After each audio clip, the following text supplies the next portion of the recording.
اس سے تکلیف ہوگی امریکہ کو بھی ہوگی, اسرائیل کو بھی ہوگی اور بھارت کو بھی ہوگی.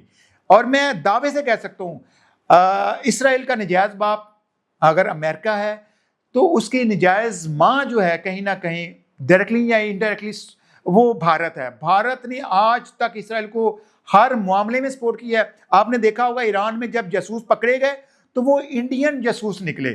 اس طرح قطر میں, اس طرح دبئی میں, اس طرح سعودی عرب میں, جہاں جہاں بھی انڈینز کسی بھی گلف ممالک میں موجود ہیں وہ کہیں نہ کہیں پراکسی کر رہے ہیں انڈیا کے ذریعے, مطلب وہ راک ایجنٹ ہیں اور وہ موساد کو کہیں نہ کہیں سپورٹ فراہم کر رہے ہیں. تو یہ مین پاور ہوتی ہے, اس کے بغیر ہمارا دنیا کا نظام جو ہے وہ اس طرح انٹیلیجنس کے اوپر چلتا ہے, اس لیے ان کو وہاں پر ٹارگٹ کرنے کا موقع مل جاتا ہے.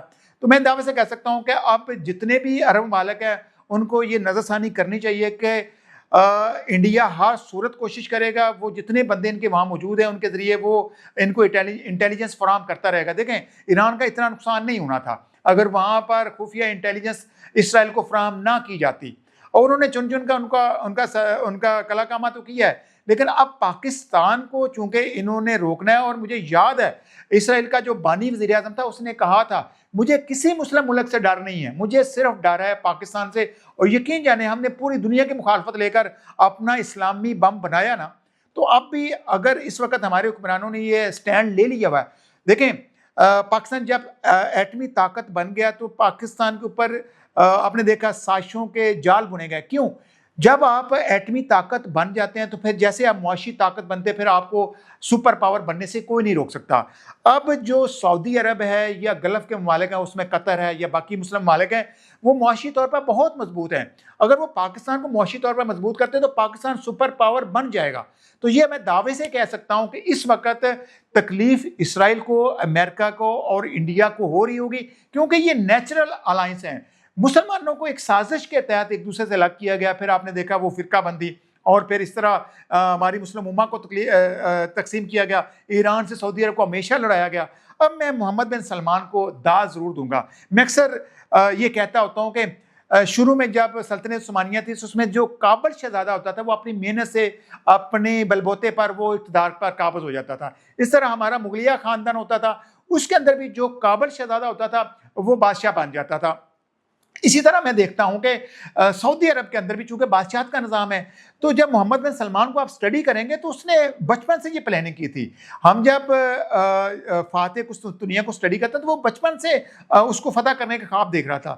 تو اب مجھے جو لگ رہا ہے کہ اس وقت سعودی جو ولی عہد ہیں محمد بن سلمان وہ سٹڈی کرتا رہا, اور اس نے یہ جو ہم جو اب شروع سے میں دیکھتے تھے تو بابے جو 80-70 سال کے ہو جاتے تھے وہ ولی عہد رہتے تھے اور پھر ان کو 10 سال ملتے تھے فیصلہ کرنے میں.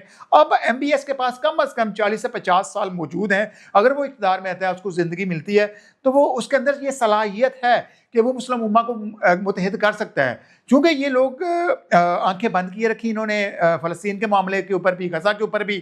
تو اب مجھے جو لگتا ہے اس وقت ایم بی ایس ایک اہم کردار ادا کرنے جا رہا ہے, چونکہ یہ اگر اربوں روپے, اربوں ڈالر امریکہ کو سیکورٹی کی بنیاد پر ادا کر رہے تھے, تو اب مسلمانوں کو یہ فکر لاک ہو چکی ہے کہ اب متحد کرنا ہونا ہے. اور ایک ہی ایٹمی صلاحیت پاکستان کے پاس ہے, اور پاکستان, ترکی, ایران اور اس کے علاوہ باقیہ مسلم ممالک کو اب متحد ہونے کی ضرورت ہے.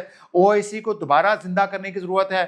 اب دیکھتے ہیں اگر ایم بی ایس اس چیز کو لے کر چلتا ہے, اس مشن کو لے کر چلتا ہے, تو ہمارے جو حافظ صاحب ہیں میں نے دیکھا ہے اس کے اندر بھی یہ صلاحیت ہے کہ اگر وہ, چونکہ یہ سخت جو نظریاتی آدمی ہیں وہی لوگ اس طرح کے ایشوز میں فرنٹ فوٹ پہ آتے ہیں.